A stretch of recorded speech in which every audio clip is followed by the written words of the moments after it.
And good afternoon, YouTube community, guys and girls. It's your boy Lex Anderson, and you have once again entered into the Sports Opinion Log.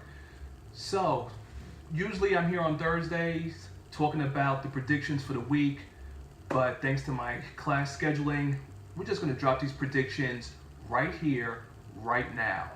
First off, we're going to start with the Thursday night game. A tip of the cap and a salute to the fans out there in Pittsburgh. Steeler fans, Steeler Nation. Titans at Steelers. Look, this is a game that Marcus Mariota needs to prove that he's a better than an above average QB. That's not going to happen in the Thursday night game. I'm looking for the triple Bs, Ben Roethlisberger, Le'Veon Bell, Antonio Brown, AB, to lay the hammer down. So I'm going to go with the Steelers on this one. Let's head over to the Sunday games at 1 o'clock. We have the Lions at Bears. I'm going to go with Stafford and the Lions to beat the Bears because they didn't win their game last week. Jags at the Browns. Let's go with the Jags to keep the Cleveland Browns where they are currently. And that's 0-4 the season, especially after the horrendous way they lost last week's game to the Lions. Okay, Ravens at Packers. Packers finally won without Aaron Rodgers. Big whoop. But let's go with the Ravens defense to lead the team to victory, actually, on this one. Cardinals at Texans. As bad as the Cardinals have been, and how this has been pretty much a waste of a season, I will trust that they'll run the ball with AP. I'm going to go with the Cardinals on this one. Buccaneers at Dolphins. Oh, boy. Okay, let's see. The Dolphins' defense sucks. So overrated, overpaid, gives no effort. This guy, he was drawing so many neutral zone infractions. It's ridiculous. Like, you should be a consummate professional and be able to do your job. And Suh and the defense got shredded by Cam Newton and McCaffrey on Monday Night Football. Like, they gave up over 40 points. It's a short week, but at the same time, the Buccaneers probably will be without the services of Jameis Winston. You talk about the lesser of two evils. Oh my God. The Dolphins just are so horrendous. Like, Suh is like such a disappointment. And you know, bad enough he's a dirty player and all that other stuff, but this guy, like, he plays hard after the whistle has blown. Drawing penalties, needless penalties. I'll go with the Dolphins on that one. Rams at Vikings. I'm going to go with the Rams on this one.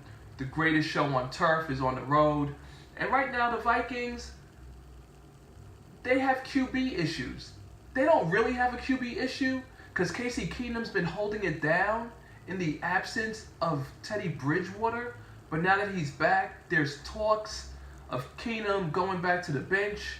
And yet, Keenum is a career backup QB, but do you really want to reinvent the wheel? That's why they say if it's broke, don't fix it. Well-oiled machine. I'm getting my metaphors mixed up, unfortunately, but I know this much. The Vikings have come this far without Bridgewater. You don't change horses in mid-race. There we go. You don't change horses in mid-race.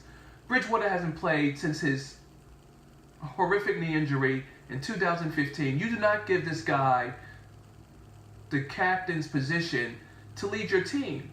But of course, I feel that this is going to put Keenum under duress, mental pressure to prove that he should continue to start.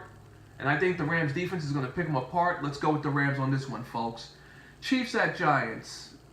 I'm not even going to discuss this after the video I made about the Giants and their lackluster performance and their loss to the previously winless 49ers. Chiefs. We'll just leave it at that. Redskins at Saints. Whew. Kirk Cousins continues to play like he wants a long-term contract, even though he's cashed in over $50 million in guaranteed NFL money due to being franchised. Drew Brees, they have a terrific running game. The Saints are dangerous at home, so let's keep it where it belongs. Saints to beat the Redskins. Okay, the 4 o'clock game. Bills at Chargers. Okay, I'm sorry. Hold on. What's that? Breaking news. Tyrod Taylor has been benched. Shocker. Tyrod Taylor only threw 56 yards last week in that 47-10 dismantling at the hands of the Saints previously mentioned. So they're going to be starting Nathan Peterman. Okay. Let's go with the numbers here. Bills haven't been to the playoffs since 1999. And you cannot ever say 1999 without having a moment of silence for Prince.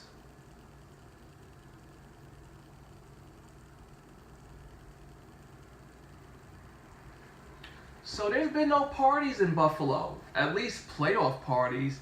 And those of you that are familiar, shout out to the old school people that still remember when football was played like a real game with real contact and real hits.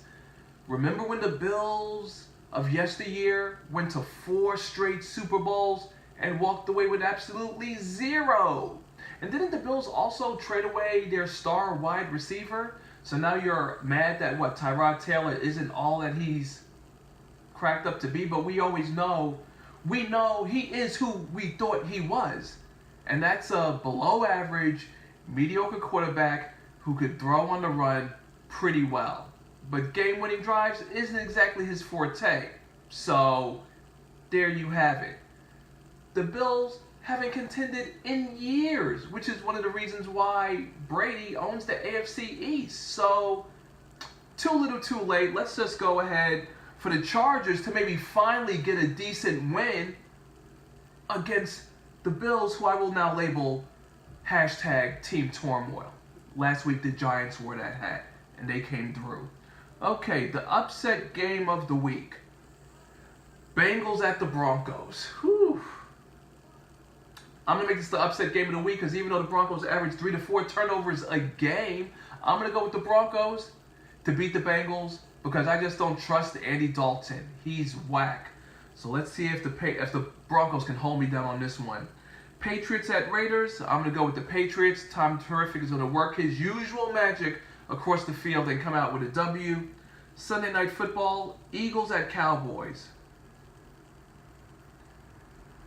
After the way the Cowboys played last week, there's no way I'm going to pick them to beat the Eagles the way Wentz is playing. And again, minus, you know who, Zeke Elliott, Jerry Jones, more melodramatic drama, threatening to sue fellow owners, threatening to sue the league. If Goodell gets his contract extension, remember $50 million, lifetime private jet, lifetime health insurance for him and his family. It's a joke. And then, of course, the owners are trying to look into a bylaw to forcing Jerry to give over the Cowboys. Oh, yeah. Straight comedy, folks. All of this stuff isn't happening. Jerry Jones just needs to sit the F down, let Zeke serve these 6 games, and pick up wherever your team is record-wise. But let's go for the Eagles to dismantle the Cowboys on this one. And Monday Night Football, Falcons at Seahawks. Okay, the Falcons beat the Cowboys without Zeke Elliott. Should I believe in the 5-4 Super Bowl pretending Falcons? The answer to that is hell no, folks. So in this Battle of the Birds, I'm going to go with the Seahawks to beat the Falcons for all of America to see on Monday Night Football. And that's all I have for today. Thank you for tuning in. Please make sure that your journey into the Sports Opinion Log doesn't end here. You can hit that subscribe button to your right. And before that, hit that thumbs up button. Let your boy know how I'm doing. That's all I got for today. This is your boy Lex Anderson. I'm signing out.